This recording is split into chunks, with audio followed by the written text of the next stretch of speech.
Boa tarde a todos. A gente está no meio de conscientização do TDAH e eu pensei que, tendo sido diagnosticada no fim do ano passado, né, e tendo minha vida drasticamente sido transformada a partir do medicamento, porque meu TDAH não é leve, ele é moderado, indo para grave. Então, assim, eu queria muito falar sobre o tema de uma forma sucinta. Logo, aproveitei assim o meio do dia que eu já tô cansada de estudar, porque eu sei que a chance de eu ser mais precisa e falar aquilo que realmente importa aumenta, né? Porque quando a gente tá mais relaxado e com tempo livre, você pode discorrer sobre o assunto até, né, dizer para. Só que eu não queria isso, eu queria um vídeo objetivo. Logo, tô aqui gravando já cansada de estudar, com o cabelo bagunçado, porque eu acho que dessa forma vai ficar mais natural.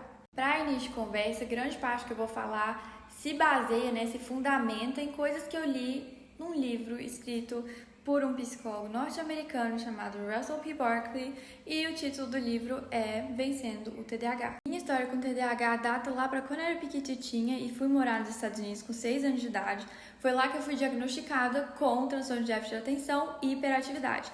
Minha pediatra brasileira achava que era balela dos norte-americanos porque eles têm uma cultura de medicar crianças, mesmo que não tenha propriamente uma indicação para se fazer uso de um medicamento, né? Mais pela necessidade de meio que deixar a criança calminha, né? Então qualquer pessoa mais agitada já fica lá sobre esse olhar assim de esse comportamento não é adequado. Minha pediatra ainda falou para os meus pais que eles tinham que se colocar nos meus sapatos, assim, no meu lugar, e entender que eu era uma criança super comunicativa que estava num país onde ela não conseguia nem participar da aula por causa da barreira idiomática. Logo, não tem TDAH, só estava mesmo frustrado. Russell P. Barkley, ele estressa como que o TDAH ele pode passar meio que despercebido se a pessoa, se a criança tiver uma inteligência acima da média, e com a inteligência a gente está falando da capacidade lógico-racional, né? Porque ela meio que consegue aprender apesar de não conseguir se concentrar, por causa desse funcionamento mais racional. Então eu me enquadro, eu fiz testes e eu descobri que eu sou uma dessas pessoas que tem alguma habilidade aí lógico-racional, e eu tô só falando isso porque eu fiquei até chocada, porque eu sempre tive muita dificuldade algébrica, né, com matemática.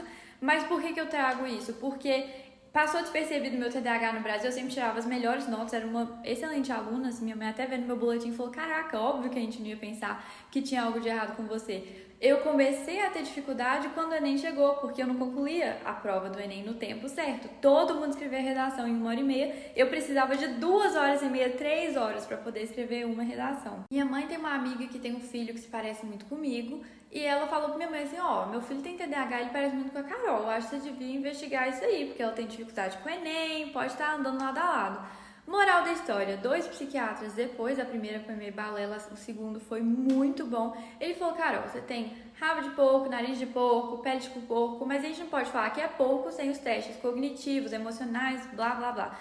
Então, mesmo eu comecei o processo diagnóstico em novembro, já introduzindo a Ritalina no meu dia a dia, mas só foi fechado o diagnóstico, todo o teste psicológico, emocional, blá blá blá, esse ano. Então, esse ano eu oficialmente sei o grau do meu TDAH, que no caso é moderado, indo para grave, e foi muito triste, gente, porque eu fiz vários testes pensando que eu tava arrasando e eu errei tudo. Basicamente, eu não tenho concentração, assim, nada mesmo. Não sei nem como que eu vou dirigir algum dia, porque o TDAH nas mulheres costuma se manifestar de forma diferente, né, do jeito masculino, uma vez que as mulheres tendem a ser mais distraídas, ficar no mundo da lua e não serem pessoas que têm excitação motora.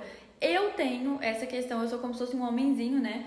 Por isso que eu me dava muito bem com os meninos brincando assim, piquititinha, porque eu tinha a mesma energia deles, né? E é realmente assim, grande parte dos meninos, quando eles têm TDAH, eles têm essa questão de ficar se movimentando, blá blá blá. Então, por eu ser uma pessoa que tem essa questão da excitação motora, eu também tomo um remédio para poder baixar, basicamente um calmante, assim, para poder baixar minha excitação motora. Ele mexe ali na noradrenalina, né, na quantidade que eu produzo.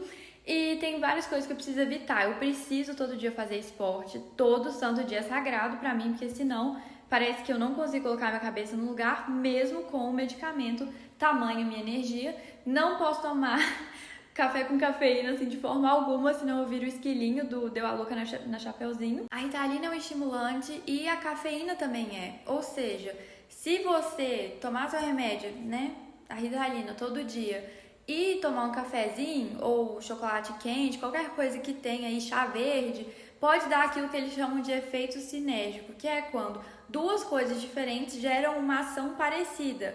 E no caso, essas ações podem se somar e criar uma superação, né? Que vai desregular o organismo. Então, eu sou essa pessoa que a cafeína tem realmente esse efeito de me estimular, somado à Ritalina, eu fico louca. Eu já fiz esse teste de estar tomando Ritalina e tomar o café, e aquilo me deixava muito, assim, tirava minha cabeça do lugar. Fiquei dançando 3 horas seguidas, suando, e mesmo assim minha energia não acabava. Então, assim, evite, né?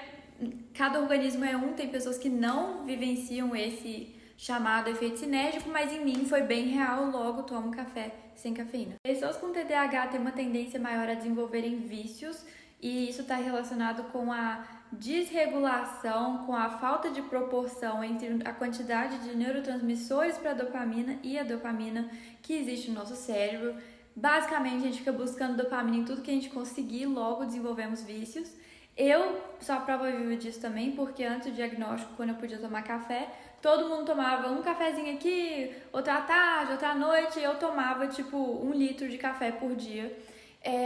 Eu tenho uma tendência mesmo, já percebi que quando eu gosto de uma coisa eu quero fazer aquilo ali, sabe? Então, sabendo que isso é minha natureza por causa dessa forma diferente do meu córtex pré-frontal funcionar, eu evito realmente ao máximo, assim, me controlo, e não é muito difícil me controlar, que eu sou meio disciplinada, assim, quando eu coloco uma ideia na minha cabeça, tá fechado e acabou. Então, eu sigo aquilo à risca, e isso me beneficia. Muita gente tem medo de ir ao médico, medo de se informar melhor sobre o que sente, sobre o que é. Eu confesso que eu me senti uma cobaia, um ratinho de laboratório, fazendo todos os testes cognitivos. Eu tinha muito medo de ser uma menina que, não sei, que era muito ruim em tudo, porque o teste realmente faz um mapeamento completo da sua personalidade, capacidade cognitiva. Minha vida inteira eu escutei das pessoas: não, que menina inteligente. Eu falava: não, eu sou tipo um papagaio, eu leio as coisas e tenho uma memória boa.